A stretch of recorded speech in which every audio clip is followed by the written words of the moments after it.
بسم اللہ الرحمن الرحیم۔ عقل والوں کے لیے زبردست مثال۔ ہم تربوز خریدتے ہیں، مثلاً 5 کلو کا ایک دانہ۔ جب اسے کھاتے ہیں تو پہلے اس کا موٹا چھلکا اتارتے ہیں۔ 5 کلو میں سے کم از کم 1 کلو چھلکا نکلتا ہے، یعنی تقریباً 20%۔ کیا ہم افسوس ہوتا ہے؟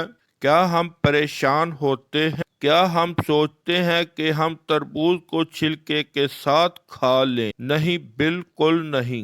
یہی حال کیلے کے لیے مالٹے کا ہے۔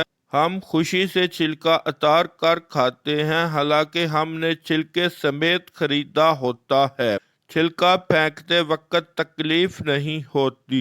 ہم مرغی خریدتے ہیں زندہ ثابت، مگر جب کھانے لگتے ہیں تو اس کے بال، کھال اور پیٹ کی علائش نکال کر پھینک دیتے ہیں۔